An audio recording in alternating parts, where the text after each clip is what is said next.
Lisons la parole de Dieu dans le deuxième épître de Paul aux Corinthiens, chapitre 10, verset 5, où la parole de Dieu dit: nous renversons le raisonnement et toute hauteur qui se lève contre la connaissance de Dieu et nous amenons toute pensée captive à l'obéissance de Christ. Partant de cette portion de l'Écriture, il est pratiquement 3 heures du matin.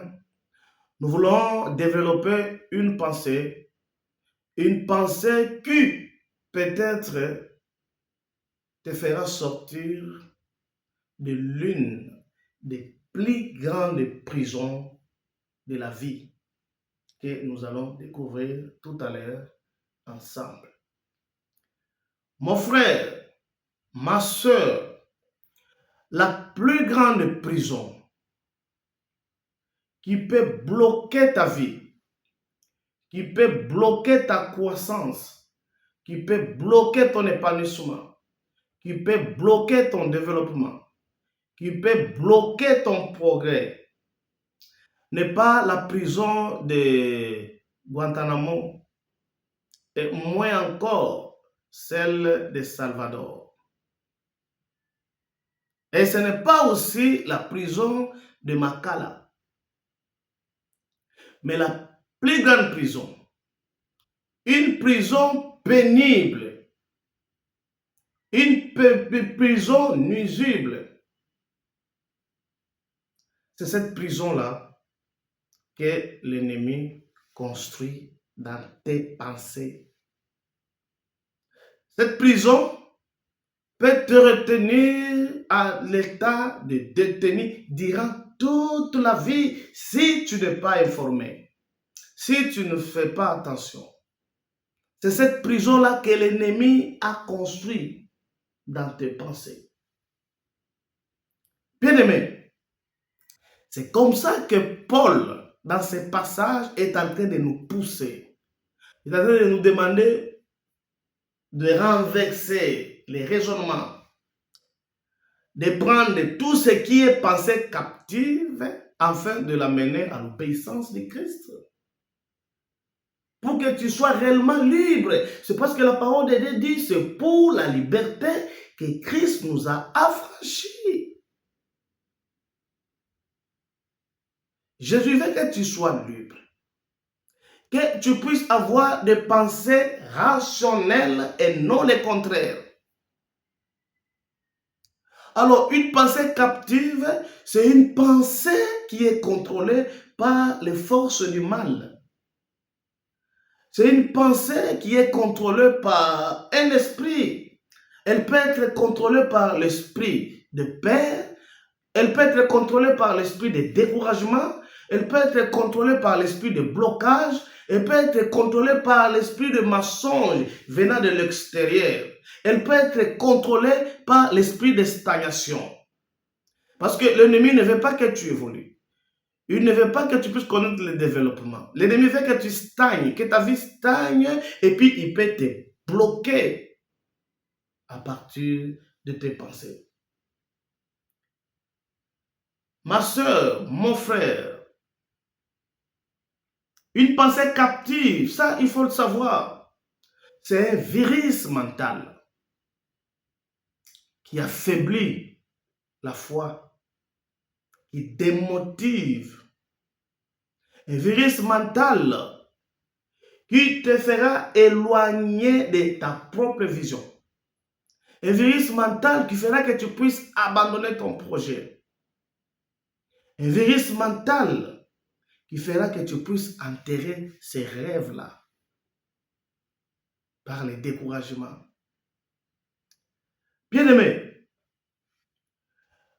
l'ennemi, pour te faire abandonner ce bon projet, pour te faire abandonner cette relation, pour te faire abandonner cette affaire que tu voulais commencer, pour te faire abandonner la volonté, pour te faire abandonner la motivation sur ce que tu étais en train de faire, il commencera par convaincre tes pensées. Tes pensées. Il passera par là. C'est le point de départ de l'ennemi pour attaquer à ta vie, pour permettre que tu puisses être bloqué et que tu ne voles pas. Il viendra convaincre tes pensées. C'est comme ça que la parole de Dieu dit dans Genèse chapitre 3, versets 4 et 5. La parole de Dieu dit: alors le serpent dit à la femme, vous ne mourrez point, mais Dieu sait que le jour où vous en mangerez, vos yeux s'ouvriront et que vous serez comme de Dieu, connaissant le bien et le mal. Il veut déranger l'amour. Il veut que ce couple ne continue plus à vivre le bonheur. Et il veut tout les arracher. Alors il vient convaincre les pensées. Bien-aimé dans le Seigneur, tu ne peux jamais continuer avec cette relation. Tu ne peux jamais continuer cette affaire. Tu ne peux jamais continuer avec ce projet. Tu ne peux jamais continuer à rester fidèle avec ta propre vision si tu laisses le diable occuper tes pensées. Bien-aimé dans le Seigneur, si le diable occupe tes pensées, c'est fini. Il a le contrôle sur ta vie. Il a le contrôle de ta vie dans tous les domaines.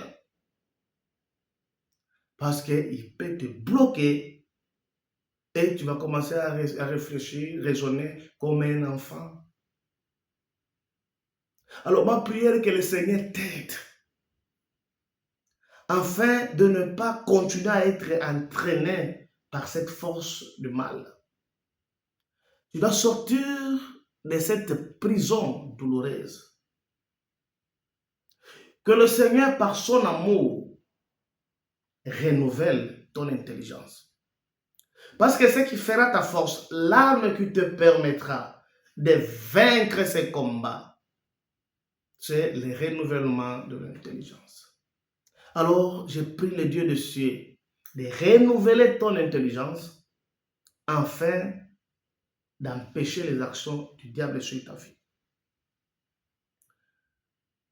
Bien-aimé, pour cette relation-là, cette femme n'est pas mauvaise. Cet homme-là aussi n'est pas mauvais.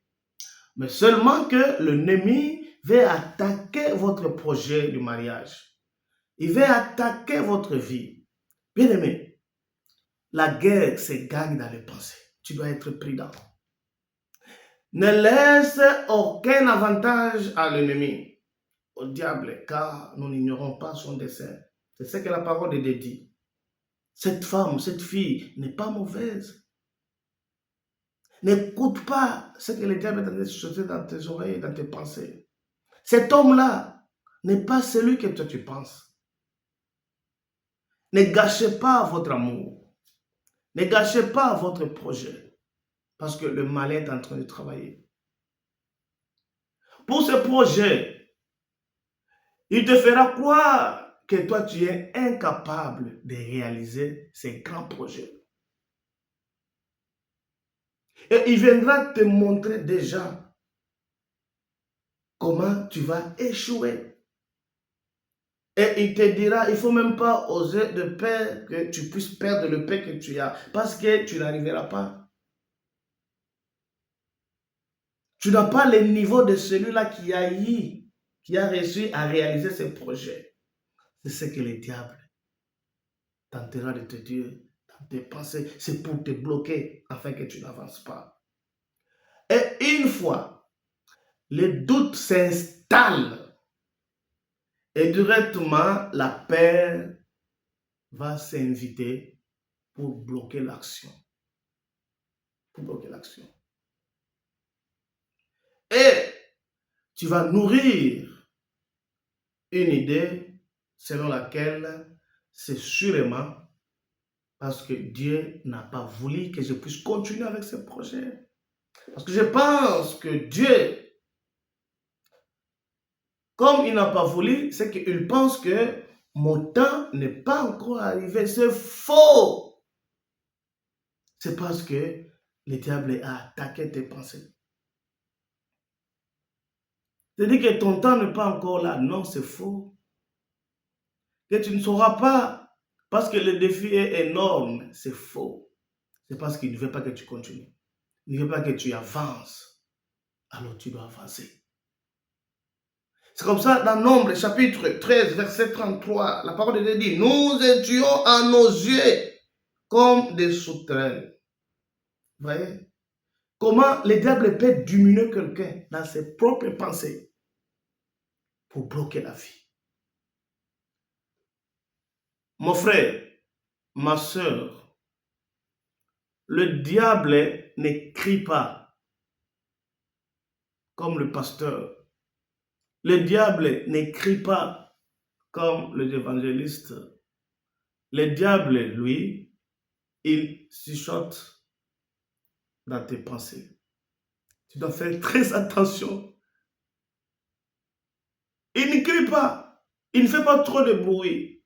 Il vient, il chuchote dans tes pensées. Alors, ce que tu tolères dans tes pensées finira par diriger ta vie.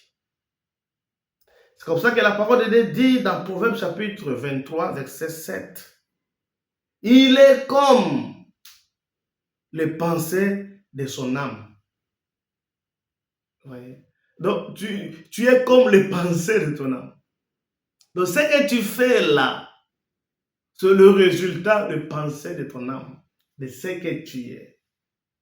Alors, bien aimé dans le Seigneur, tu dois te libérer de cet emprisonnement. Que le Seigneur t'aide à comprendre tout ça, afin que tu puisses découvrir ta liberté, car c'est pour la liberté que Christ nous a franchi. Que le Seigneur te bénisse.